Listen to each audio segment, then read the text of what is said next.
Hello friends, नमस्कार। Ranker maker में आप लोगों का स्वागत है। हम लोग एनसीईआरटी का जो 6 टू 12 क्लास तक का लेके चल रहे हैं और उसमें कल से ही मैंने स्टार्ट किया था और एक क्लास हुई है जिसमें हमने क्लास 6 का फर्स्ट चैप्टर कंप्लीट कराया था, है ना। तो इसके बाद आज की क्लास में हम हमको चैप्टर नंबर सेकंड है और इसमें आखिर खाद्य संग्रह से भोजन उत्पादन तक, मतलब from hunting gathering to growing food के बारे में सारी चीजें देखेंगे। और देखिए इसमें एक कहानी से स्टार्ट किया जाता है कि जैसे कि यहाँ लिखा है कि तुषार की यात्रा, तुषार की रेल यात्रा। तो ये जो तुषार है ये रेल यात्रा करेगा और देखेगा कि रास्ते में क्या क्या चीजें मिल रही हैं हमें। हाँ, पेड़ मिल रहे हैं, घर मिल रहे हैं, बहुत सारी चीजें मिल रही हैं, बिल्डिंग्स मिल रही हैं। तो उन्हीं से वो नोटिस करेगा कि पहले कैसे होता था कि ट्रेन नहीं थी तो लोग दूर दूर का सफर कैसे करता था। तो वो अपनी एक थिंकिंग बनाएगा, फिर डिस्कस करेगा कि कैसे लोग इतने दूर दूर जाते थे। तो चलिए आज की क्लास में हम स्टार्ट करते हैं। ये बाइलिंगुअल्स रहेंगे, आपकी हिंदी इंग्लिश हम दोनों में कोशिश करेंगे जितना भी रहेगा। देखो अंडरस्टैंडिंग होती है, बस इससे केवल आपको समझना है और कुछ नहीं है। तो इस वजह से आप आराम से इसको देखिए। ये एनसीईआरटी 6 टू 12 तक सारा कराया जाएगा। कोशिश रहेगी एक दिन में 2 क्लास कराएं, क्योंकि ये टारगेट यूपीएससी जो 26 मई को होना उसके पहले पहले आपके एनसीईआरटी खत्म कराना। लिखा है कि इसमें तुषार अपने एक रिश्तेदार की शादी में दिल्ली से चेन्नई गया। कहाँ से जा रहा था? तो ये रूट आप देख लेना पहले, क्योंकि क्वेश्चन यूपीएससी में पूछा जाता है कि अगर आपको इससे यहाँ जाना है, इस राज्य से दूसरे इस राज्य में जाना, तो कौन सी लोकेशन से जाएंगे। तो दिल्ली से चेन्नई जा रहा था और रेल में उसे खिड़की वाली सीट मिल गई। बहुत अच्छी बात है भाई, हम लोगों को खिड़की वाली सीट मिल जाए तो क्या करें, बढ़िया नज़ारा लेते हुए चलेंगे। तो Tushar was going from Delhi to Chennai for his cousin's wedding. तो लगभग वो आपकी कहाँ जा रहा था, जहाँ से वहाँ का नज़ारा दिख रहा था और अपनी कजिन की वेडिंग में जा रहा था। अभी हम लोग अपने से ऐड कर सकते हैं, कोई बात नहीं। तेज दौड़ती गाड़ी से उसने देखा कि पेड़ पौधे, है ना, पेड़ पौधे, खेत खलियान बड़ी तेजी से पीछे छूट रहे हैं और चले जा रहे हैं। तभी उसके चाचा ने उसके कंधे पर हाथ रखकर कहा, पता है लोगों ने मात्र 150 साल में, अभी ये पॉइंट अपने लिए, मात्र 150 साल पहले रेल से यात्रा शुभारंभ की थी। मतलब समझ रहे हो कि आप आज से लगभग अगर हम देखेंगे तो 150 साल पहले लगभग आपकी यात्रा शुरू हुई थी रेल की। बस तो इसके कुछ दशक पहले आई बस की, उसने कहा कि 10-20 साल पहले बसें आई हैं। तो सर सोचने लगा कि जब लोगों के पास आने जाने के लिए रफ्तार वाली सवारियां नहीं थी तो क्या वे यात्रा ही नहीं करते थे क्या वे अपनी सारी जिंदगी एक ही जगह पर बिता दिया करते थे। तो इन्हीं ऐसी बातों से हमें इस पे कहानी में देखना है क्या होता है, तुषार की सोच के डेवलपमेंट क्या फिर बताया जाएगा, कैसे हमें कहाँ पे लोग रहते थे फिर कुछ दिन बाद शिफ्ट कर देते थे, है ना। तो यहाँ पे हमें तुषार की कहानी को देखना है क्या चीज होती है। इसमें लिखा है कि आपका आरंभिक मानव आखिर वे इधर उधर क्यों घूमते थे। तो the earliest peoples why are they on the move, क्यों घूमते फिरते। सिंपल सा एक कहानी लोकल से आप अपने सोचेंगे। मोस्टली इसमें पूरे चैप्टर में यही कहा गया कि आप एक जगह रहते भाई, जब वहाँ पानी की सुविधा होगी तो वहीं तो रहेंगे, है ना। एनिमल्स रखना है उनको, सारी चीजें, तो उनको भी वाटर की जरूरत है, इनको भी जरूरत है। और उसके बाद जब एनिमल्स भी अपनी जगह बदल देते हैं, सिंपल सा, क्योंकि वो वहाँ की घास फूस सब खा लेते हैं, फिर वो शिफ्टिंग कर देते हैं दूसरी जगह। तो अब एनिमल्स की शिकार ये लोग करते थे, तो शिकार करने के लिए भी दूसरी जगह जाएंगे। तो हम लोग देखते हैं the earliest peoples why they on the move. So we know about peoples who lived in the subcontinents as early as 2 million years ago. लगभग हम देखेंगे कि लगभग 2 दशक पहले, कब, 20 लाख साल पहले, 20 लाख, सॉरी 2 मिलियन था, हाँ, 20 लाख साल पहले की बात है कि उपमहाद्वीप में 20 लाख साल पहले रहा करते थे कुछ लोग। आज हम उन्हें आर्किटेक्ट या खाद्य संग्रह के नाम से भी जानते हैं। भोजन का इंतजाम करने की विधि, तो पहले ये देख लो किस नाम से जान रहे हैं, आर्किटेक्ट, खाद्य संग्रह मतलब शिकारी और भोजन को इकट्ठे करने वाले। भोजन का इंतजाम करने की विधि के आधार पर इन्हें इस नाम से पुकारा गया, है ना। तो कि भोजन वो शिकार से प्राप्त कर रहे, फिर उसको इकट्ठा रखते थे कुछ दिन के। आमतौर पर खाने के लिए वे जंगली जानवरों को शिकार करते थे, मछलियां और चिड़िया। तो देख लो जंगली जानवर, मछलियां हैं, चिड़िया हैं। तो मछलियां कहाँ पकड़ेंगे भाई, पानी में पकड़ेंगे, है। फल फूल, दाने, पौधे, पत्तियां, अंडे इकट्ठे, ये सारे इकट्ठे कर दिए थे। हम बोल सकते हैं कि today we describe them as hunters gatherers. The name comes from the way in which they got their food. Generally they hunted wild animals, catch fish and birds, gathered fruits, roots, nuts, seeds, है ना, leaped और stocks and eggs, इस सारी चीज़ों को वो use करते थे। आर्किटेक्ट खाद्य संग्रहक समुदाय के लोग एक जगह से दूसरे जगह घूमते रहते थे। ऐसा करने के कई कारण, तो ठीक है, एक जगह से दूसरी जगह ये घूमेंगे। अब कई कारण क्या, जो मैं आपको एक ब्रीफ में मैंने बताया, वही सारी चीजें हो सकती हैं। आर्किटेक्ट खाद्य संग्रहक, दरअसल पहला कारण यही है कि अगर वे एक ही जगह पर जहाँ ज्यादा दिनों तक रहते हैं तो आसपास के जो पौधों, फलों और जानवरों को खाकर समाप्त कर देते थे। तो सिंपल से तो पहला कारण ये होगा कि अगर वो एक जगह रह रहे हैं तो क्या वहाँ के जो पेड़ पौधे हैं, फूल पत्तियां हैं, वो सब खत्म हो जाएंगे खा पी कर, तो उन्हें दूसरी जगह जाना है। तो hunter gatherers move from place to place, there are many reasons. First reasons क्या बताया कि if they had stayed at one place for a long time, they would have eaten up all the available plants and animal resources। जितने भी आपके resources, सारी चीजें वो खा सकते हैं। तो therefore they would have had to elsewhere in search of food। तो भोजन की तलाश में भी दूसरी जगह जाएंगे। तो दूसरा कारण बोल सकते हैं कि दूसरा कारण है कि जानवर अपने शिकार के लिए, या फिर हिरण मवेशी अपना चारा ढूंढने के लिए, देखो बड़े जानवर में छोटे शिकार के लिए, छोटे जानवर हैं तो वो किसके लिए, चारा ढूंढने के लिए, मवेशी ढूंढने के, एक जगह से दूसरी जगह जाते हैं। तो इसलिए इन जानवरों का शिकार करने वाले लोग भी इनके पीछे पीछे जाया करते थे। तो जो शिकार कर रहे हैं भैया वो भी जाएंगे, शिकारी कहाँ जाते हैं, जंगल में, जहां जानवर रहेंगे वहीं तो जाएंगे। तो second, animals move from place to place, तो either in search of the smaller prey, और in case of deer and wild cattles in search of grasses and leaves, that is why does who hunted them had to follow their movements। तो उनके movements को इसको follow करके वो आगे जाते हैं। एक रीजन इसके बाद ये, और अब ये दो हो गए, दो नहीं 3-4 रीजन इसमें। हम थर्ड रीजन देखते हैं। तीसरा रीजन लिखा है, तीसरा कारण है कि पेड़ों और पौधों में फल फूल अलग अलग मौसम में आते हैं। हाँ, सिंपल सा बड़ा अच्छा पॉइंट। देखो हमेशा एक मौसम में तो पेड़ पौधों में फल फूल नहीं आते हैं ना, तो इनका सीजन अलग रहता है।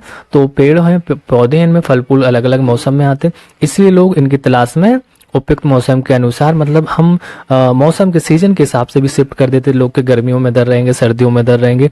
जैसे कि आपने देखा होगा कि आपके साइड में जो कश्मीर वाले लोग सर्दियों में आपके जो ड्राई फ्रूट्स बेचने आते, तो क्या वो सीजनल से चीजें हैं ना, तो उन्हें पता है क्या।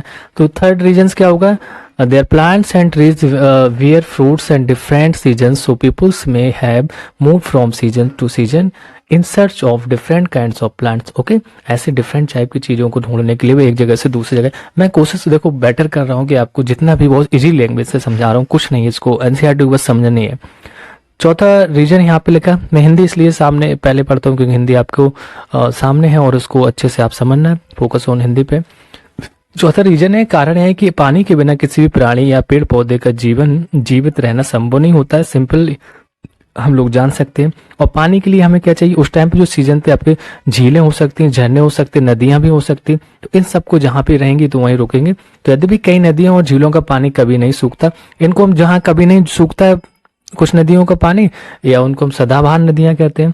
और कुछ झीलों और नदियों में पानी बारिश के बाद ही मिलता है, क्योंकि ये बारिश पर डिपेंड होती हैं। जब बारिश होगा जब भी पानी आएगा, इसलिए ऐसी नदियों और नदियों के किनारे बसे लोगों को सूखे मौसम में पानी की तलाश में इधर इधर जाना पड़ता था। तो फोर्थ रीजन समझ में आ गया क्या, peoples plants and animals need water to survive. Simple से अंडरस्टूड कि प्लांट्स और एनिमल दोनों को सर्वाइव के लिए जरूरत है ना वाटर की।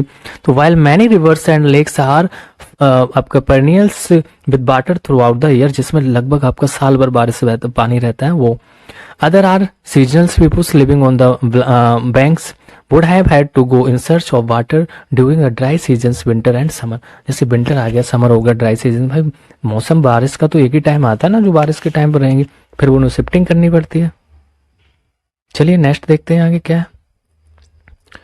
नेक्स्ट हेडिंग लिखी है आपकी, आरंभिक मानव के बारे में जानकारी कैसे मिलती है। तो how do we know about this people, हमें दिस पीपल्स के बारे में जानना है कि अबाउट जो आरंभिक मानव थे वो कैसे थे। तो इसमें लिखा है कि पुरातात्विक को कुछ ऐसी वस्तुएं मिली, हाँ वस्तुएं तो मिलेंगी, उन्हीं से वो रिसर्च कर रहे हैं, उन्हीं पे C12 C14 के अकॉर्डिंग कार्बन डेटिंग के हिसाब से उनको देखते हैं कितने पुराने थे कितने नहीं, फिर करते हैं। जिनका निर्माण उपयोग आर्किटेक्ट खाद्य संग्रह किया करते थे।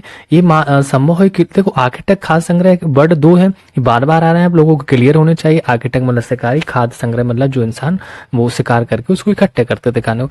तो यह संभव है कि लोगों ने अपने काम के लिए पत्थरों तो किस किस के पत्थर हो गए थे, लकड़ियों के हड्डियों के औजार बनाकर। इनमें पत्थरों के औजार आज भी बने हैं। तो पत्थर के तो बने रहेंगे, लकड़ी खत्म हो गई, हड्डी वो टूट सकती है, लेकिन पत्थर के औजार अभी भी चल रहे हैं। तो archaeologist have found some of the things hunter gatherers made and used. It is likely that peoples made and used tools of stones, wood and bone. Okay, of which stones tools have survived best? तो जो वहाँ पे अभी भी survive में है कुछ है ना, इनमें से कुछ औजारों का उपयोग आपके जो फल फूल काटने हैं, हड्डियां मांस काटने और पेड़ों की छाल और जानवरों की खाल उतारने के लिए यूज किया था। बस शिकारी वो तो यही करेंगे ही, है ना। और कुछ के साथ हड्डियों या लकड़ियों के जो आपके मुट्ठे लगाकर, मतलब हड्डी मुट्ठे लगाकर, समझ रहे हो, ऊपर पकड़ने के लिए लगाकर भाले और बाण जैसे हथियार बनाते थे। देखो इसी से ये बाण भी बना रहे हैं, हथियार भी बना रहे हैं ना, भाले भी बना रहे हैं। कुछ औजारों से लकड़ियां काटी जाती थी। लकड़ियों का उपयोग ईंधन के साथ साथ झोपड़ियों और जो औजार बनाने के लिए भी किया जाता था। तो some these stones tools were used to cut meat and bone, scrap bark from trees and head, जो हेड्स एनिमल्स स्किन्स होती हैं वो, और आपके जो chopped roots and the roots some may have been attached to handles of bones wood to make spears and arrow for hunting. Okay, other tools were used to chop wood which was the used to as firewood, लकड़ियों को काटने के लिए, जलाने के लिए। wood was also used to make आपका huts and the tools के रूप में भी यूज करते।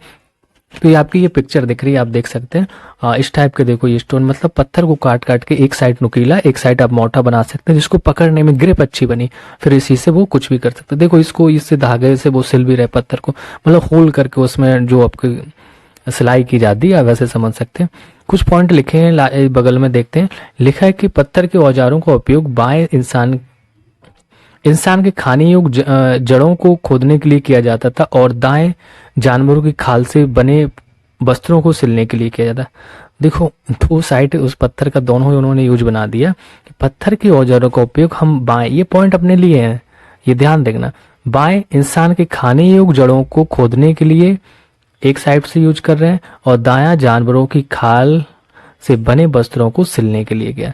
तो ये दोनों टाइप्स के आपके हम बोल सकते हैं पत्थरों का यूज बता दिया। स्टोन टूल्स में also have been use for. Okay, अब लेफ्ट की बात करिए हम लोगों ने। लेफ्ट क्या था, dying to ground to collect इलेविल रूट्स, और राइट में आपका था स्टेचिंग्स क्लॉथ, सिलने के लिए, made out of the animals skin जो रहती है ना, उनको स्केचिंग करने के लिए आपका कौन सा, दायां, मतलब दायां सिलने के लिए, बायां कुछ खोदने खाने के लिए। ऐसे समझ के चलना, जल्दबाजी इनका यही पॉइंट पूछे जाते हैं और कुछ नहीं अलग से आता। और यूपीएससी भैया ऐसे ऐसी चीजें पूछ रही है ना इस बार, बिल्कुल छोटी सी बारीक सी चीजें। रहने की जगह निर्धारित करना, कैसे निर्धारित करते थे, choosing a place to live in, कहाँ इन्हें रहना है कहाँ नहीं रहना। तो एक नीचे मैप दिया गया है, उससे देखते हैं। लिखा है कि मानचित्र 2 को देखें, लाल त्रिकोण वाले स्थान वे पुरास्थल हैं जहां पर आर्किटेक्ट खास संग्रहों को होने के प्रमाण मिले हैं। इनके अलावा भी और कई स्थानों पर आर्किटेक्ट खास संग्रह रहते हैं, जो मानचित्र में सिर्फ कुछ गिने चुने स्थान दिए गए और कई पुरास्थल नदियां और झीलों के भी किनारे बताए गए। तो यहाँ पे इसने कहा था कि इसमें लिखा था कि रेड है ना, लाल त्रिकोण वाले देख लो। तो ये लाल त्रिकोण वाले हैं, ये आपके शिकारियों को लिए। तो यहाँ पे पहले देख लेते हैं। देखो ये देखो, पहले इसमें लिखा है संकेतक है, लाल वाले पूरा पाषाणिक पुरास्थल है, और ब्लू वाले आपके नवपाषाणिक पुरास्थल है, और ग्रीन वाले हैं वो महापाषाणिक पुरास्थल है। फिर आपके ये आपके वॉयलेट कलर है, हम बैगनी कलर बोल सकते हैं, आरंभिक गांव है, और स्टार बना आधुनिक नगर, मतलब प्रेजेंट टाइम पे। चलिए देख लेते हैं कहाँ पे क्या था।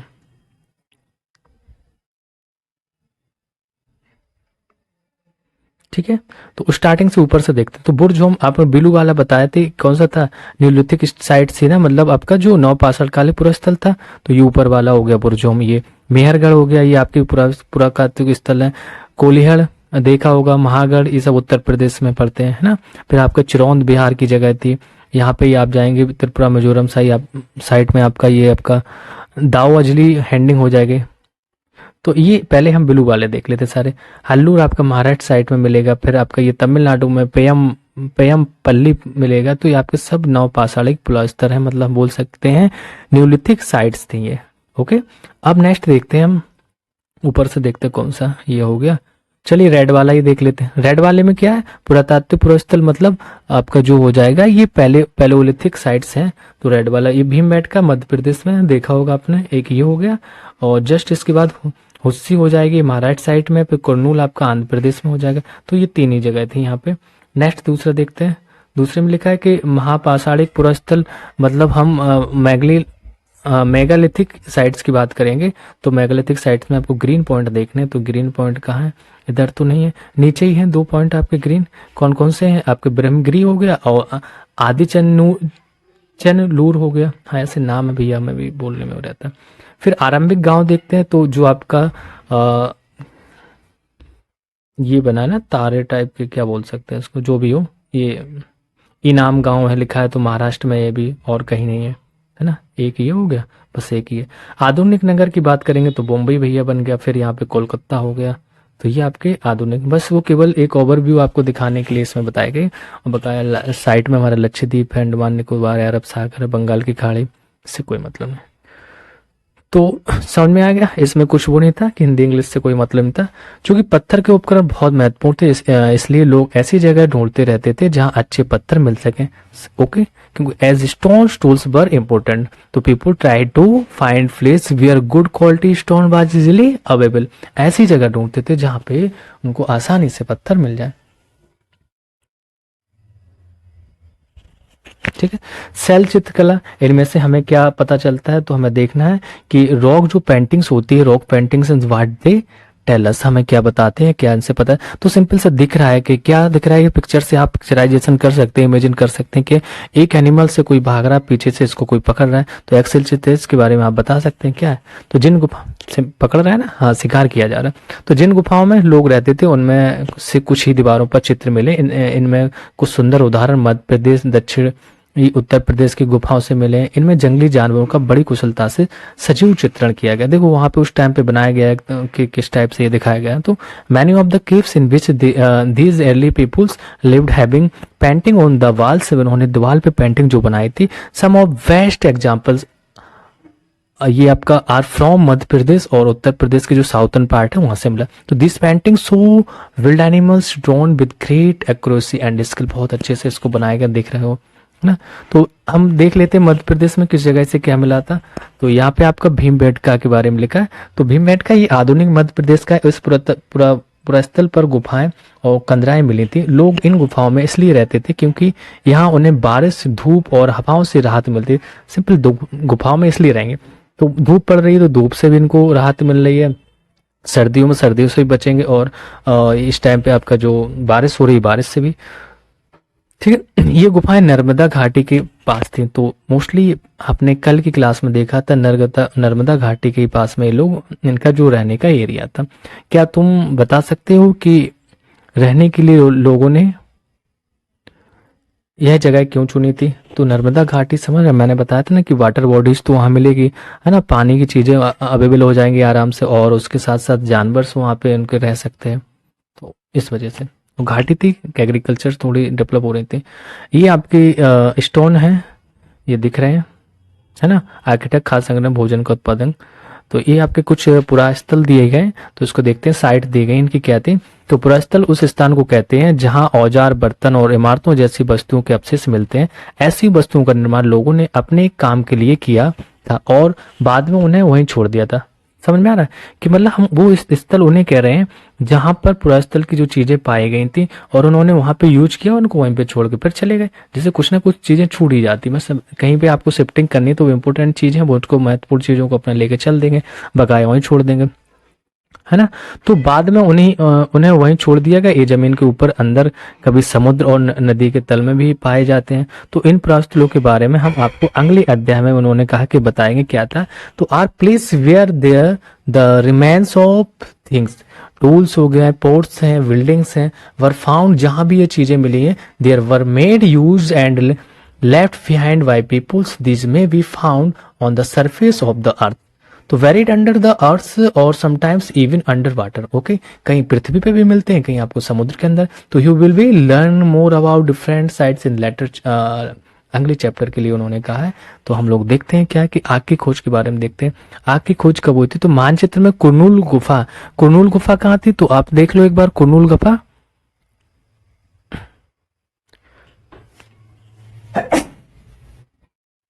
आंध्र प्रदेश में थी ना। तो आंध्र प्रदेश में जो कुरनूल गुफा थी उसी के बारे में लिखा है कि कुरनूल गुफा पृष्ठ नंबर 12 था आपका। यहाँ राख के अवशेष मिले थे। इसका मतलब यह है कि आरंभिक लोग आग जलाना सीख गए थे। जब सिंपल सा राख के ढेर मिल रहे हैं तो आग जलाना तो सीख ही गए होंगे। आग का इस्तेमाल कई कार्यों के लिए किया गया होगा, जैसे कि प्रकाश के लिए, है ना, अब रात में प्रकाश के लिए होगा। फिर मांस को ये शिकार करके लाए, मांस को भूनने के लिए भी यूज करेंगे।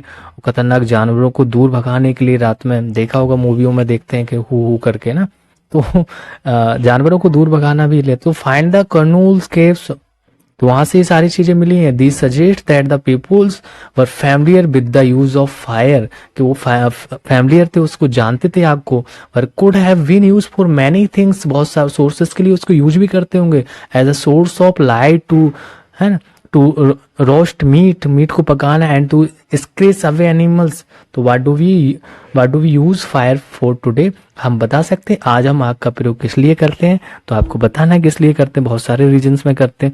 नाम और तिथियां दी गई हैं, ये इंपोर्टेंट रहती हैं। देखो नेम एंड साइट्स हैं, सॉरी डेट्स हैं, इनको इग्नोर नहीं किया जाता है।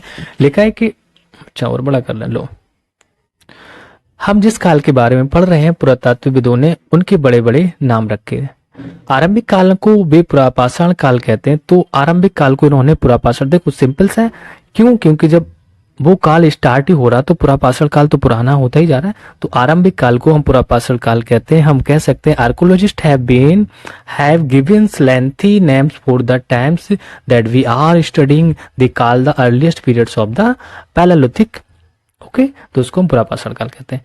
यह दो शब्दों, जैसे आपका पुरा यानी मतलब प्राचीन, पुरा का मतलब क्या होगा, प्राचीन हो गया, और पाषाण मानी पत्थर का समय। तो ये पत्थर के समय के यूज को कहते हैं, मतलब बोल सकते हैं पैलियो मीनिंग्स ओल्ड, एंड लिथियोस मतलब होता है स्टोन, लिथियोस मतलब स्टोन। तो दोनों को मिला के आपका पुरापाषाण बना। यह नाम पुरा स्थलों से प्राप्त पत्थर के औजारों के महत्व को बताता है। और पुरापाषाण काल 20 लाख साल पहले, कितने, लगभग 20 लाख साल पहले से 12,000 साल पहले के दौरान माना जाता है। तो 20 लाख साल पहले जाएंगे, फिर उसके पहले आप 12,000 साल जाएंगे, अब इतना पुराना माना जाता है। तो इस काल को 3 भागों में विभाजित किया गया। पहले क्या, आरंभिक पुरापाषाण काल हो गया, फिर मध्य पुरापाषाण काल हो गया, फिर पुरापाषाण काल। मतलब पहले हम शुरू के पुरापाषाण काल में जाएंगे, बिल्कुल इनिशियल पॉइंट रहेगा, समझ रहे हैं। फिर जैसे नहीं, अभी कोई दादाजी हैं तो दादाजी आपने कहा कि हम आरंभिक काल में अपने प्रारंभिक जीवन में इतने तेज थे कि हम छोटे ही में तो एकदम से बहुत दौड़ लेते थे, ऐसे बोलते नहीं कि हाँ इतना काम कर लेते थे मेहनत, हमारे जमाने के लोग। तो वो आपका आरंभिक हो गया। फिर मध्य में उन्होंने कहा कि जब हमारी शादी हो गई तो फिर हम उसके बाद जब तुम्हारे पापा, मतलब दादाजी तो यही कहेंगे, जब तुम्हारे पापा लोग हो गए तब भी हम खेतों में जाते थे, है ना, अकेले बैला गाड़ी लेके। इसे पुरानी कहानी सुनाएंगे। तो मध्य पाषाण काल हो गए। उत्तर पुरापाषाण जब उनका लास्ट टाइम आ गया, कह रहे लो संभालो, आप ही लोग करना अब ये सब, है ना, तो यह उनका पुरापाषाण काल होगा। ऐसे हम रिलेट कर सकते हैं कहीं ना कहीं कहानी को। तो मानव इतिहास की लगभग 99% कहानी इसी काल के दौरान घटित हुई थी, इन्होंने बताया, जिस काल में हमें पर्यावरणीय बदलाव मिलते हैं। सिंपल सा पर्यावरणीय बदलाव मतलब रहन सहन, उनका खान पीन, सारी चीजें टाइमली चेंजेस होती जा रही है। मैसोलिथ यानी हम मध्य पाषाण युग कहेंगे, तो उसको जो मध्य पाषाण युग है उसको क्या कहेंगे, मैसोलिथ। तो ये आपका मैसोलिथ लिखा है। इसका समय लगभग 1200 साल पहले हुआ था। तो ये 1200 साल पहले जाएंगे, लेकर 1000 साल पहले। देखो इनकी डेट फिक्स नहीं है, इनमें 2-4 साल का कोई पता ही नहीं चलता। 12,000 साल से पहले 10,000 साल पहले तक माना जाता है। इस काल के पाषाण और औजार आमतौर पर बहुत छोटे थे, तो जो भी थे वो छोटे छोटे थे। फिर माइक्रोलिथ यानी हम लघु पाषाण की बात करेंगे, क्योंकि जब जैसे चीजें यूजेस हो रही उसी के हिसाब से इनका नाम रखा गया। माइक्रोलिथ यानी लघु पाषाण कहा जाता था। इन औजारों में हड्डियों या लकड़ियों के मुट्ठे लगी हंसिया और आरी जैसे औजार मिलते थे। मतलब ऊपर जैसे भी घरों में हंसिया देखा होगा ना, खुरपी देखी होगी, तो ऊपर एक हैंडल रहता है पकड़ने के लिए। पुरापाषाण युग वाले औजार भी इस दौरान पाए जाते हैं। तो ये क्लियर होगा यहाँ पे। तो अगर आप इंग्लिश में देखना चाहते हैं तो आप बता सकते हैं आपके the name points words patho meanings old हो बताया था मैंने, एंड लिथो मीन्स आपका स्टोन। तो ये आपका क्या हो गया था, पुरापाषाण, है ना। फिर इसी को 3 पार्ट में बांटा गया। The name points to the importance of find stones tools. The Palaeolithic periods extend from 2 million year ago, लगभग 20 लाख साल से लेके आपका अबाउट 12,000 ईयर्स अगो तक की बात इन्होंने की थी। This long stage of times is divided into 3 period में इनको बांट दिया गया 3 लोअर पीरियड में। कौन कौन से थे आपके? लोअर था, फिर मिडिल था, फिर अपर था। लोअर मतलब स्टार्टिंग पॉइंट हम जिसको हमने आपको बताया कि आरंभिक काल, है ना, दादाजी जब थे। फिर उसके बाद मिडिल एज जब वो थोड़े यंग आ गए, है ना। फिर उसके बाद पुरापाषाण काल जो हम पहले थे इनको बोला था। तो this long Spence of time overs 99% of the human history, लगभग सभी की कहानी में यही होता है ना। तो the periods when we find environmental changes being about 12,000 years ago till about 10,000 years ago is called the Mesolithic middle, हम जिसको मिडिल स्टोन बोल सकते हैं, मतलब मध्य पाषाण काल बोला था अभी जस्ट मैंने आपको बताया। ओके, तो stone tools found during this periods are generally tiny and the are called microlithic. जब वहां से छोटे छोटे साक्ष्य आपको मिल रहे हैं पत्थर के तो उसको हम क्या कहेंगे? माइक्रोलिथिक, मतलब लघु पाषाण बोलेंगे, मतलब माइक्रोलिथिक। तो microliths were the probably stocks on the handles on of stones woods to make tools such as saws and the sticks. At the same time other verticals tools content to be in use. Okay, उनकी uses में इसको use किया गया था ना, छोटे छोटे थे। अगले युग की शुरुआत की बात करते हैं तो अगले युग में क्या था? लगभग 10,000 साल पहले से होती। देखो हाँ, मोस्टली आप सोच रहे होंगे कि यूट्यूब पे जो भी पढ़ाते वो इंग्लिश को सामने रखते हैं और हिंदी को बोलते हैं। नहीं, हम हिंदी को सामने रख के इंग्लिश बोल रहे हैं भैया, क्योंकि यहाँ प्योरिटी आप इंग्लिश को हिंदी को समझिए। हिंदी के वर्ड थोड़े से बड़े हार्ड रहते हैं। इंग्लिश के आप एक बार बचपन से सुनते आ रहे हो, वो पता रहता है, कैचिंग हो जाती है, इनकी डबल कोई मीनिंग नहीं निकलती। लेकिन हिंदी वाले के माइक्रोलिथिक तभी किसी से पूछ दो पता नहीं चल पाएगा माइक्रोलिथिक था क्या। सच बता रहा हूं मैं। आप अगर वो इंग्लिश के वर्ड यहाँ पे बोल दोगे तो उनको आइडिया लग जाता है कि हाँ ये था ना। तो इसलिए इंग्लिश पे आप हिंदी पे फोकस करिए। अगले की शुरुआत 10,000 साल पहले होती है और इसे हम नवपाषाण युग कहते हैं। तो फिर उसके बाद 10,000 साल पहले नवपाषाण युग आता है आपका, है। तो इसको हम नेलोथिक, एक मिनट, तो कौन सा आपका नवपाषाण युग आता है और नवपाषाण काल का क्या मतलब होता है? हमने कुछ स्थानों के नाम दिए अकेले अध्यायों में, तो मैं ऐसे अनेक नाम लिखे। अक्सर हम पुराने स्थानों के लिए उन नामों का प्रयोग करते हैं जो आज प्रचलित है, क्योंकि हमें ज्ञात नहीं है कि उस काल में उनके नाम क्या रहेंगे। हाँ, सिंपल है। तो कुछ पता नहीं था इन लोगों को, जैसे साइंटिस्ट वो आपके पुरातात्विक विभाग के द्वारा इसको रिसर्च किया गया, उसी के हिसाब से इनको नाम दिया गया। ओके, तो the next age from about 10,000 years ago is known as the Neolithic age. तो what do you think the terms Neolithic means? क्या इसका मतलब हुआ? क्या सारी चीजें, मतलब नए नए जो चीजें खोज हुई थी वो देखना। चेंजिंग इन्वायरमेंट, कैसे इनका पर्यावरण चेंज होता है, जैसे लोग रहते हैं वो देखते हैं। बदलती जलवायु, है ना, चेंजिंग इन्वायरमेंट। तो लगभग 12,000 साल पहले दुनिया की जलवायु में बड़े बदलाव आए और गर्मी बढ़ने लगे। इसके परिणाम स्वरूप कई क्षेत्रों में घास वाले मैदान बनने लगे। इससे हिरण, तो ये जानवर भी देखते रहो भैया, हिरण था, बारहसिंगा, भेड़, बकरी, गाय जैसे जानवरों की संख्या बढ़ी जो घास खाकर जिंदा रहते थे। सिंपल। तो around 2000 years ago there was major changes in the climates of the world with the shift to relatively warm conditions तो in many case areas।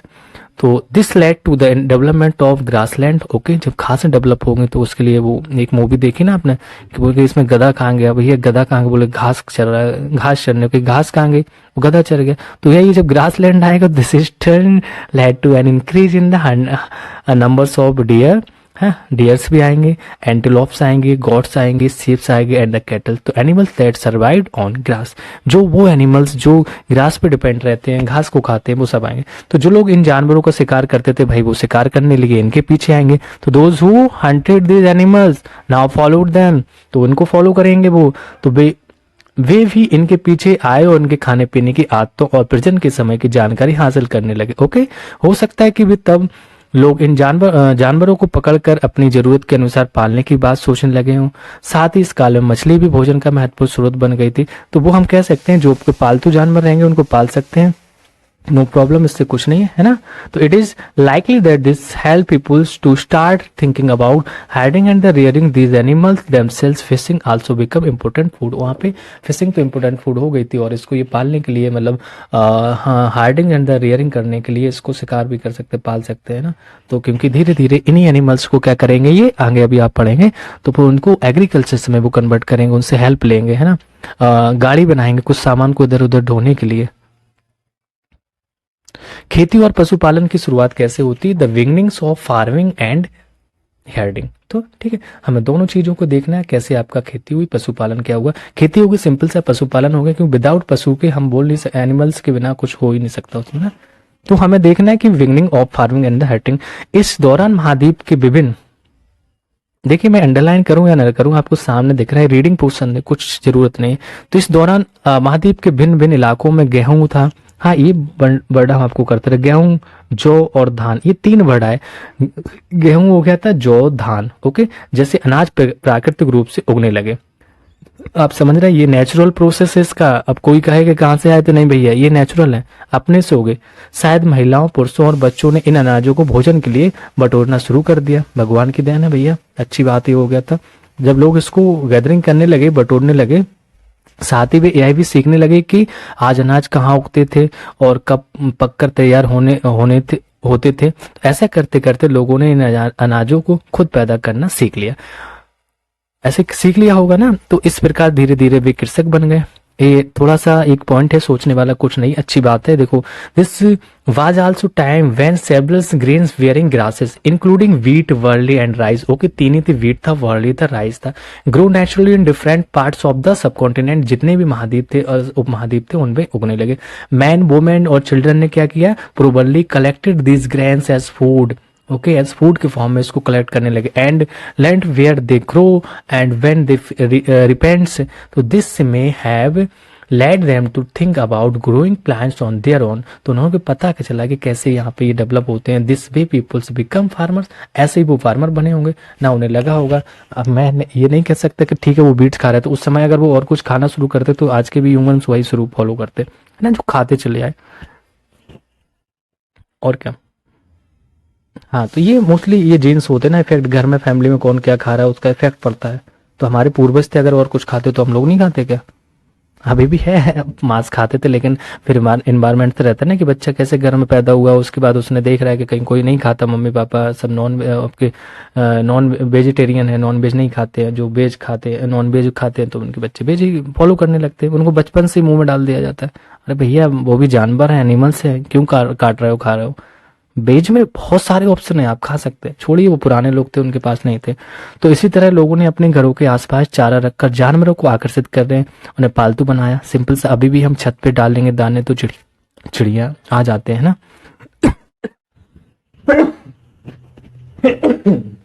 Sorry. सबसे पहले जंगली जानवरों को पालतू बनाया, और कुत्ते का जंगली पूर्वज था। तो कुत्ते का जंगली पूर्वज, आज भी कुत्ते जितना वफादार कोई नहीं होता। धीरे धीरे लोग भेड़, बकरी, गाय और सुअर जैसे जानवरों को अपने घरों के नजदीक आने को उत्साहित करने लगे।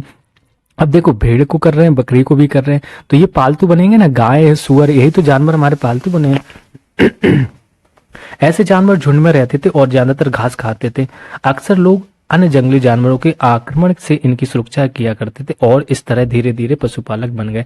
सिंपल, अंडरस्टूड, बिल्कुल आप आसानी से समझ सकते। देखो ये छोटे छोटे जानवर, जब बड़े बड़े जानवर इन पर शिकार के लिए हावी होंगे तो क्या करेंगे, ये जब उनको कुछ खिला रहे हैं तो थोड़ा सा हो जाता है ना, लगाव हो जाता है ना, लव टाइप की फीलिंग, एनिमल्स लवर जो होते, तो फिर उनको क्या करेंगे, उनको बचाएंगे भी। बड़े जानवर, अभी भी आप नॉर्मल से देखेंगे कहीं भी कोई बड़ा जानवर छोटे जानवर को मार रहा है, तो ये ह्यूमिलिटी होती है कि हम आराम से उसको हल्के हल बचाने लगते हैं।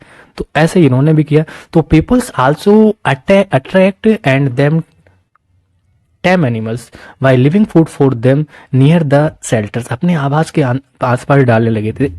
तो the first animals to be tames was the wild ancestors of the dog. Later peoples encouraged animals that were relatively gentle to come near the camps where they lived. So these animals such as slaves हो गया था, goat, cattle and also the pig lived in herds and the most of them ate grass. Mostly सारे लोग क्या grass को ही खाते थे. Often peoples protected these animals from attacked by other wild animals. This is how they become herders. Next हमें देखना है, can you thinks of any reasons why do dog was perhaps the first animals to be tamed. तो क्या तुम बता सकती हो कि सबसे पहले कुत्तों को ही पालतू क्यों बनाया गया? या आपको सोचना है, बताना है। तो क्या रीड किया था हमने, सबसे पहले जिस जंगली जानवर को पालतू बनाया गया वो कुत्ता था। अब कुत्ते का जंगली पूर्वज था, अब कुत्ते का जंगली पूर्वज मतलब कुत्ता ही होगा, और धीरे धीरे फिर और जानवर आए। कुत्ता थोड़ा सा वफादार भी होता है लोगों के प्रति, और क्या है वो थोड़ा सा शिकार के लिए भी रहता है, छोटे मोटे जानवर उसको कैच करने के लिए लोग जैसे नहीं बोल देते हैं तो चले जाते हैं। तो हमें ये कुछ चीजें डोमेस्टिकेशन दिया गया, मतलब घरेलू उपकरण की प्रक्रिया दी गई। तो क्या था देखते हैं, लोगों द्वारा पौधे उगाने और जानवरों की देखभाल करने के लिए घरेलू उपकरण की प्रक्रिया का नाम दिया गया। अपनाए गए पौधे तथा जानवर अक्सर जंगली पौधों तथा जानवरों से भिन्न होते हैं। इसकी वजह यह है कि इस प्रक्रिया के तहत अपनाए गए पौधों या जानवरों का लोग चयन करते हैं। उदाहरण के लिए के तौर पर लोग उन्हीं पौधों या तथा जानवरों का चयन करते हैं जिनके बीमार होने की संभावना कम होती है। मतलब ऐसी चीजों को हम रखते हैं कि थोड़ा लॉन्ग टाइम तक चले, है ना। यही नहीं, लोग उन्हीं पौधों को चुनते हैं जिनसे बड़े दान वाले अनाज पैदा होते हैं। समझ रहे ना, पौधे मतलब जिससे ज्यादा क्वांटिटी मिले। अब पता चला एक दाने में एक ही दाना मिल रहा है, 5 भी मिल रहा है, कोई नहीं, तो ऐसे दाने को फॉलो करते हैं। एक दाने से जैसे 10-15 दाने मिले, जैसे आपका व्हीट गेहूं हो गया, मटर के हो गए, ठीक है। तो is the name given to the process in which peoples grow plants and look after animals. So very often plants and the animals that are tended by peoples become different from wild plants and animals. So this is because people select plants and animals for domestication. घरेलू चीजों में use करते थे। For example, they selected those plants and animals that are not prone to diseases. Okay, वो diseases भी ना हो उनमें, जल्दी लंबे समय तक चले। तो they also select plants that yield large size grain and have strong stalks capable of bearing the weight of the ripe grain. Seeds from selected plants are thus preserved and thus sown to the ensure that new plants and seeds will they have the some qualities. Okay. तो यही नहीं, लोग उन्हीं पौधों को चुनते थे जिनसे बड़े दाने वाले अनाज पैदा होते थे, साथ ही जिनकी मजबूत डंडले अनाज के पके दानों के भार को संभाल सके। डंडले मतलब पेड़ थोड़ा स्ट्रोंग होना चाहिए। पौधों के बीजों को संभाल कर रखा जाता था ताकि वे फिर उगाने के लिए उनके गुण सुरक्षित रख सके। इन्हीं जानवरों को आगे प्रजनन के लिए चुना जाता था जो आमतौर पर अहिंसक होते थे। इसलिए हम देखते हैं कि पाले गए जानवर तथा कृषि के लिए अपनाए गए पौधे जंगली जानवरों या पौधों से धीरे धीरे भिन्न होते गए, है ना। क्योंकि मिसाल के तौर पर जंगली जानवरों की तुलना में पालतू जानवरों के दांत सींग छोटे होते हैं। समझ गए ना, जंगली के एकदम बड़े बड़े दांत होंगे, बड़े बड़े सींग होंगे, है ना, एकदम से। पालतू के छोटे होते हैं। तो इन दांतों को देखें, इनमें से कौन सा जंगली सुअर है और कौन सा आपका पालतू। सिंपल आप समझ सकते हैं, हम बोल सकते हैं कि ये आपका बड़ा वाला दिख रहा है वो जंगली है, छोटा वाला पालतू बोल सकते हैं।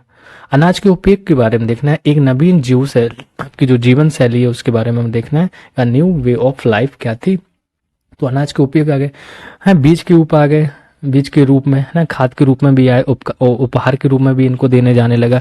मतलब इन्हीं से जो आपका आदान प्रदान हो रहा, भंडार के लिए भी इनको संग्रहण भी किया जाने लगा था। तो if you plants a seed you will notice that it takes some times to grow. तुम किसी पौधे के बीज को बोकर देखो, तुम पाओगे क्या, इससे विकसित होने में कुछ वक्त लगता है। ओके, समझ आ रहा, रीड कर रहे हैं कुछ, वो अंडरलाइन करने की जरूरत नहीं, जहां आएगा बता दें। इसमें कुछ दिन, महीने या फिर साल अकॉर्डिंग टू जैसे भी सीजन वैसे लगता है, सीजनल होते हैं। तो दिन में 2-4 दिन में कुछ आते हैं, कुछ महीने में पेड़ निकलते हैं, फिर साल तक का हो सकता है, जैसे अरहर है आपके, है। तो इसलिए जब पौधे उगाने लगे तो उनकी देखभाल के लिए उन्हें एक ही जगह पर लंबे समय तक रहने लगा। सिंपल जैसे फसल लगाओगे, 4 महीने की फसल ड्यूरेशन चल रहा है तो आपको वहां रहना पड़ेगा, रखाना पड़ेगा। बीज बोने से लेकर फसलों के पकने तथा पौधों की सिंचाई करने, खरपतवार हटाने और जानवरों और चिड़ियों से उनकी सुरक्षा करने जैसे बहुत से काम शामिल थे। कटाई के बाद अनाज का उपयोग बहुत संभाल कर करना पड़ता था, क्योंकि अनाज को भोजन और बीज दोनों के ही रूपों में बचाकर रखना था। सिंपल साल भर उनको खाना है, फिर उसको बीज के रूप में भी रखना, बीज खराब हो जाएगा तो फिर से ग्रो नहीं कर पाएंगे। तो आज तक इसलिए लोगों को इसके भंडार की बात सोचनी पड़ी और बहुत से इलाकों में क्या करेंगे, लोगों ने मिट्टी के बड़े बड़े बर्तन बनाए और टोकरियां बुनी या फिर जमीन में गड्ढा खोदा क्या तुम्हें लगता है कि शिकारी यह भोजन संग्रह करने वाले बर्तन बनाते और उनका प्रयोग करते होंगे? अपने जवाब का कारण बताना है तो बताइए। तो शिकारी भोजन संग्रह करने वाले बर्तन बनाते थे और उनका उपयोग करते होंगे, ये बताना। तो बनाएंगे, देखिए अब शिकारी तो नहीं, लेकिन जो फार्मिंग कैटेगरी में आ गए वो सब ये करेंगे। तो जानवर चलते फिरते जो खाद्य भंडार है उनको देखना है। रेयरिंग एनिमल्स जो आपके घूमते फिरते रहते थे तो क्या थे? जानवर बच्चे देते थे जिससे उनकी संख्या बढ़ती गई। अगर जानवरों की देखभाल की जाए तो उनकी संख्या तो बढ़ती ही है, साथ ही उनसे दूध भी प्राप्त हो सकता है। आप जैसे गाय है, बकरी है, भेड़ है, भैंस है, जो भोजन का अच्छा स्रोत है। यानी यही नहीं, जानवरों से हमें मांस भी मिलता है। दूसरे शब्दों में पशुपालन भोजन के भंडारण का एक तरीका था। सिंपल पशुपालन तो एक भोजन का भंडारण का हो गया था।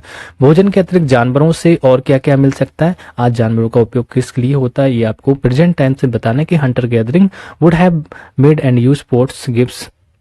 तो apart from food what are the other things that could have been obtained from animals? What are animals use for today? Okay तो finding out about the first farmers and herders. तो आओ आरंभिक कृषकों और पशुपालकों के बारे में पता करते हैं, कैसे थे शुरुआत के लोग। तो मानचित्र वही दो वाले बार बार से बता रहे हैं और पृष्ठ संख्या 12 में था कि क्या तुम्हें कई नीले वर्ग दिखे थे? हाँ, मैंने बताया था नीले वर्ग। तो इनमें से प्रत्येक बिंदु उस जगह को दर्शाता जहां पुरातत्वों को शुरुआती कृषकों और पशुपालकों के होने के साक्ष्य मिले थे। ये पूरे उपमहाद्वीप में पाए गए थे, जिसमें सबसे महत्वपूर्ण पश्चिमोत्तर क्षेत्र था जो आधुनिक कश्मीर और तो पश्चिमोत्तर क्षेत्र कौन सा आपको? जो आधुनिक कश्मीर हो गया और पूर्वी और दक्षिण भारत में पाए गए थे। वास्तव में ये निर्दिष्ट स्थान कृषकों को पशुपालकों की बस्तियां थी या नहीं, इसे जांचने के लिए वैज्ञानिक खुदाई में मिले पौधों और पशुओं की हड्डियों में के नमूनों का अध्ययन करते। इनमें से सबसे रोचक जले हुए अनाज के दानों के अवशेष तो हमने देखा था साउथ से मिले थे। ऐसा लगता है कि ये गलती से यहाँ फिर जानबूझकर जलाए गए होंगे। वैज्ञानिक इन अनाज के दानों की पहचान कर सकते हैं, है ना। तो इस तरह हमें पता चलता है कि इस उपमहाद्वीप के विभिन्न भागों में बहुत सारी फसलें उगाई जाती रही होंगी। वैज्ञानिक विभिन्न जानवरों की हड्डियों की भी पहचान कर सकते हैं। भाई वैज्ञानिक हैं, वो तो कर ही लेंगे। स्थायी जीवन की ओर चलते हैं, कैसे इनका स्थायी जीवन बना, क्या था? तो टूवर्ड्स द सेटल्स लाइफ क्या था? तो archaeologist have found traces of hunts और हाउस एट सम साइट्स। पुरातत्व को क्या हुआ कि कुछ पुरास्थलों पर झोपड़ियां और घरों के निशान मिले ने, जैसे कि बुरझूम हो गया जो वर्तमान में कहाँ? यही क्वेश्चन आपके आते हैं, बुरझूम कहाँ है भैया? कश्मीर में। तो बुरझूम में के लोग गड्ढे के नीचे घर बनाते थे, समझ लीजिए, जिन्हें हम गर्तबास कहते। तो गड्ढे के नीचे बनाए गए घर को गर्तबास कहते हैं। ये क्वेश्चन देखिए सीधे सीधे आपके, यही यूपीएससी का क्वेश्चन है। आप सीधे गर्तबास तो आप जानते होंगे, बुरझूम को जान लिया कश्मीर, लेकिन गड्ढे के नीचे घर बनाए जाते तो उन्हें गर्तबास कहते हैं। इनमें उतरने के लिए सीढ़ियां भी होती थी और इनसे उन्हें ठंड के मौसम में सुरक्षा मिलती होगी। पुरातात्व की झोपड़ियों के अंदर और बाहर दोनों ही स्थानों पर आग लगाने की जगह मिली है। तो ये अंदर भी बाहर भी आग लगाते थे। ऐसा लगता है कि लोग मौसम के अनुसार घर के अंदर या बाहर खाना पकाते होंगे। सिंपल जैसे गांव में अभी भी देखोगे तो ऐसा हो रहता है, लोग चूल्हों से खाना बनाते थे। तो बहुत सारी जगहों से पत्थर के औजार भी मिले हैं। इनमें से कई ऐसे जो पुरा पाषाण युगीन उपकरणों से भिन्न है, तो इसलिए इन्हें हम नवपाषाण युग का माना गया है। इनमें वे औजार भी हैं जिनकी धार को और अधिक पैना करने के लिए उन पर पॉलिश चढ़ाई गई थी। तो सिंपल पॉलिश चढ़ाएंगे कि बेकार ना हो। औखली और मूसल का प्रयोग अनाज तथा वनस्पतियों से प्राप्त अन्य चीजों को पीसने के लिए। तो पहले देखो चक्की अक्की तो नहीं चलती थी, तो औखली हो जाएगी आपकी, मूसली होगी, तो इन्हीं को अनाज या वनस्पतियां इनको पीसने के लिए किया जाता था। तो आज हजारों साल बाद भी औखली और मूसल का प्रयोग अनाज पीसने के लिए किया जाता। उसी तरह प्राचीन जो प्रस्तर युगीन औजारों का निर्माण और प्रयोग लगातार होता रहा। कुछ औजार हड्डियों से भी बनाए गए थे, तो हड्डियों के भी औजार चलते थे आपके। तो ये देखिए औजार की जो फोटो है आपके नवपाषाण कुल के कुछ औजार हैं, है ना। तो देख लो, ये औखली टाइप के जो ऊपर पकड़ने के लिए होगा वो आपका हैंडल हो गया, नीचे आपको अच्छे से कूट सकते हैं। तो हथियार भी हैं, और भैया आप कैसे किसको यूज कर देते वो आप जान सकते हैं बकाया, बस हथियार दिख रहे हैं, है ना। जी जी, समझ रहे हैं। तो देखते हैं, चलिए आगे देखते हैं। ये औजार हो गए। नेक्स्ट लिखा है कि 9, ये आपका पॉट दिया, क्या तुम कल्पना कर सकती हो कि इस पात्र में क्या रखा गया होगा? भाई अगर आप गांव में जाएंगे दूध रख सकते हैं, घी रख सकते हैं, अनाज भी उस टाइम के लोग रख देते होंगे भर के कुछ ना कुछ, तो हम बोल सकते हैं रखते हैं। हाँ मैंने तो अपनी दादी को देखा है कुछ ना कुछ इसमें रखते थे। तो नव पाषाण युग के पुरास्थलों से कई प्रकार के मिट्टी के बर्तन मिले। कभी कभी इन पर अलंकरण, अलंकरण मतलब इनको सजा दिया भी जाता था। जो बर्तनों का उपयोग चीजों को रखने के लिए किया जाता था। धीरे धीरे लोग बर्तनों का प्रयोग खाना बनाने के लिए भी करने लगे। चावल, गेहूं तथा दलहन जैसे अनाज अब आहार का महत्वपूर्ण हिस्सा बन गए थे। तो इनका जो महत्वपूर्ण आहार का हिस्सा क्या बने? चावल था, गेहूं था और दलहन। ओके, इसके साथ साथ अब लोग कपड़े भी बुनने लगे। तो इसके लिए कपास जैसे, तो जब कपड़ा बनाना तो कपास जैसे आवश्यक पौधे उगाए जा सकते थे। तो हम बोल सकते हैं आपके कपास भी उगाया जाने लगा था नव पाषाण युग में।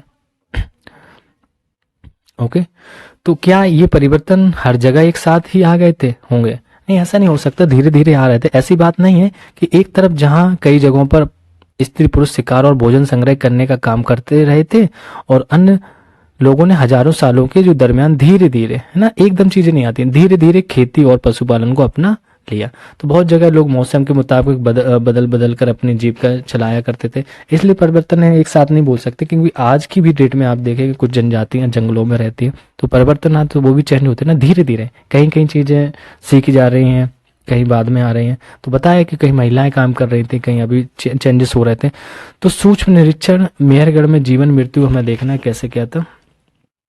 मानचित्र दिया गया कि मेहरगढ़ ढूंढो और हमें देखना है क्या है। फिर से वही उसी में जाएंगे।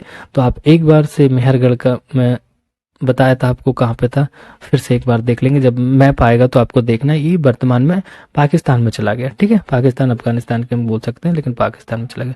तो इसको हमें देखना है क्या मेहरगढ़ में था। तो मेहरगढ़ ढूंढो और यह ईरान जाने वाले सबसे महत्वपूर्ण रास्ते, ठीक है। तो ये कहाँ जाने के लिए? ईरान जाने के लिए एक रास्ता था। सबसे महत्वपूर्ण रास्ते बोलन दर्रे के पास। तो भैया बोलन दर्रे के पास एक हरा भरा समतल स्थान था। तो मेहरगढ़ संभवतः वह स्थान है, हम कह सकते हैं, जहां स्त्री पुरुषों ने इस इलाके के सबसे पहले जौ, गेहूं उगाना और भेड़ बकरी पालना सीखा था। तो कहां से इन लोगों का स्टार्ट हुआ था? तो इन्होंने आपका मेहरगढ़ से स्टार्ट किया था ये सबको पालना।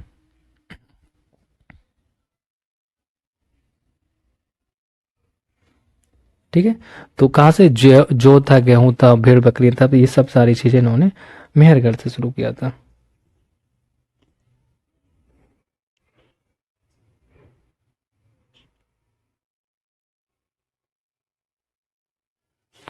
ओके, नेक्स्ट देखते हैं। यहाँ विभिन्न प्रकार के जानवरों की हड्डियां मिली। इनमें हिरण तथा सुअर भी थे। तो हिरण सुअर को जब शुरू से ही देखा है। जैसे जंगली जानवरों तथा भेड़ और बकरियों की हड्डियां भी मिली थी। और इसके बाद हम देखते हैं मेहरगढ़ में इसके अलावा चौकोर तथा आयताकार, है ना। तो थोड़ा स्क्रीन ऊपर कर लेते हैं। चौकोर तथा आयताकार कैसे? चौकोर थे आयताकार घरों के अवशेष भी मिलते हैं। प्रत्येक घर में 4 या उससे ज्यादा कमरे थे, जिनमें से कुछ संभवतः भंडारण के काम आते थे। जैसे घर में नहीं बोलते थे पहले एक भंडार वो बना दीजिए, गोदाम, है ना, गेहूं उसमें भर दिया जाता था। भाई मैंने तो अपने घर देखा, एक पूरा रूम ही था एकदम से वेल कंप्लीट ना, प्लस्तर, उसके बाद फिर उसको पूरा एक वो क्या बोलते थे, बंडा, हाँ बंडा टाइप का बना दिया जाता। पूरा गेहूं उसमें छत तक लगा देते थे, इतना भरते थे 2-3 ट्राली। मृत्यु के बाद सामान्यतः मृतकों को सगे संबंधी उसके प्रति सम्मान जताते थे और लोगों की आस्था है कि मृत्यु के बाद भी जीवन होता है। तो इनकी देखिए एक आस्था थी कि मृत्यु के बाद भी जीवन होता है, इसलिए वो सम्मान रखते। इसलिए कब्रों में मृतकों के साथ कुछ सामान भी रख देते, जैसे खाने के लिए ना।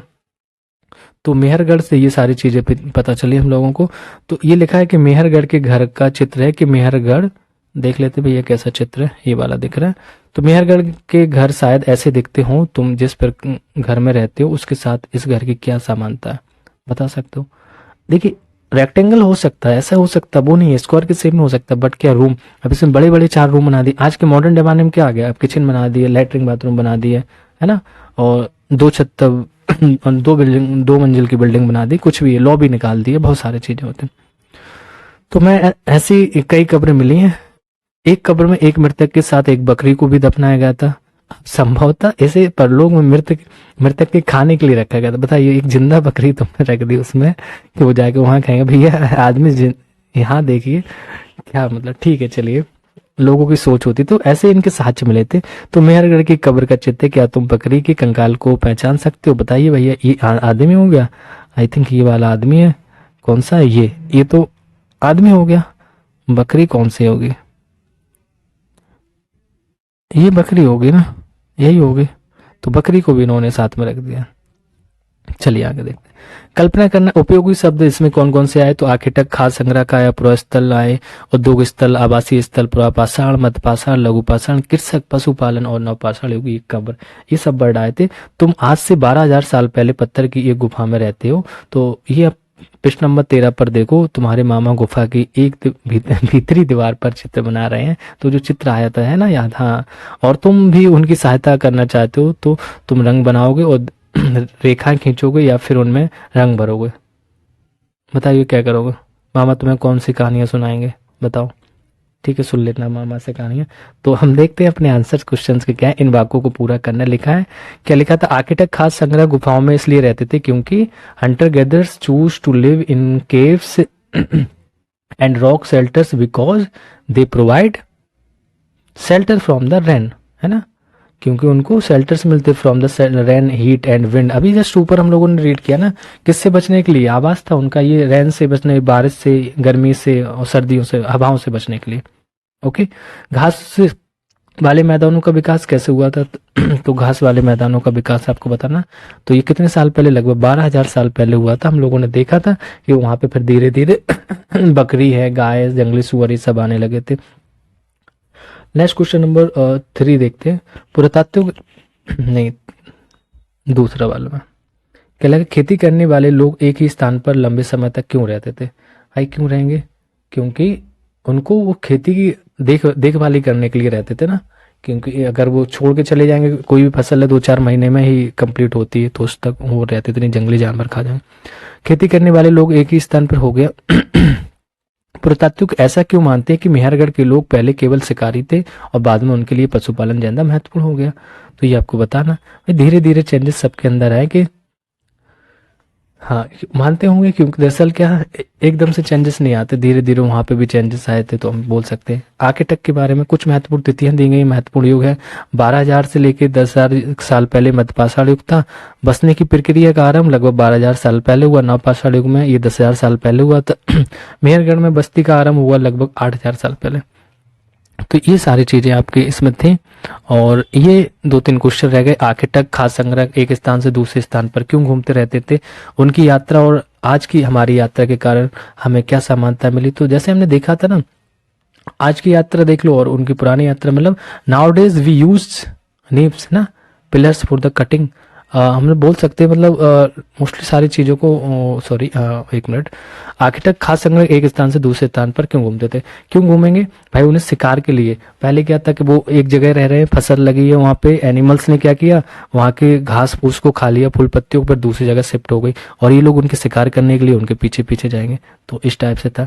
आर्किटेक्ट खास संग्रह आग का उपयोग किन किन चीज़ों के लिए करते थे? तो हम लोगों ने देखा उनके घर में भी अंदर बाहर दोनों जगह जले। पहले ये तो छोड़ दीजिए, आप सीधा देखिए, वो फूड को पकाने के लिए करने लगे थे, जंगली जानवरों को डराने के लिए करने लगे थे। तो ये उनके हो गए थे। कृषकों पशुपालकों का जीवन आर्किटेक्ट खास संग्रहों के जीवन से कितना भिन्न था? 3 अंतर बताओ। तो कृषकों और पशुपालक, कृषक क्या थे? केवल वो खेती करना सीखे। और पशुपालकों का जीवन, पशुपालक मतलब धीरे धीरे वो जानवरों को पालना सीख गए थे। आर्किटेक्ट शाखाओं के जीवन से, अच्छा आर्किटेक्ट से बताना। कृषक पशुपालन तो एक ही कैटेगरी में है। आर्किटेक्ट मतलब जो केवल शिकार पे डिपेंड थे, और कृषक पशुपालन क्या करने लगे थे? धीरे धीरे इन्होंने अपने आप को चेंज किया और खेती करने लगे। धीरे धीरे अपने घर के आसपास, शेल्टर के आसपास दाने डालने लगे, जिससे जंगली जानवर आके, मतलब जिसमें से उनके पालने लायक थे भेड़ बकरियां, तो ये पालने लगे। गाय थी जो भी। आओ करके देखो, तुम जिन अनाजों को खाते हो उनकी एक सूची बनाई और इन अनाजों को तुम स्वयं लगाते हो। अगर यह हाँ, तो तालिका बनाकर उसकी खेती करना। तो ये तो खुद तो लगाते नहीं, बता सकते हैं कौन कौन से खाते हैं ना। तो आप गेहूं है, चना है, मटर है, दाल, ये सारी चीजें बता दें। तो आई होप आप लोगों को ये चीजें पसंद आ रही होंगी। ये चैप्टर नंबर 2 था क्लास 6 की एनसीईआरटी का, और डेली एक क्लास या 2 क्लास की हम कोशिश करेंगे, क्योंकि बहुत जल्दी से यूपीएससी क्लास वो एग्जाम के पहले पहले आपको ये खत्म कराना, और क्योंकि फिर मॉक टेस्ट भी संडे सैटरडे आपका मॉक टेस्ट रहेगा यूपीएससी वाला। ठीक है, मिलते हैं नेक्स्ट क्लास में। Thank you. चैनल को लाइक कर लें, सब्सक्राइब करें और जुड़े रहें रैंकर में के साथ। Thank you.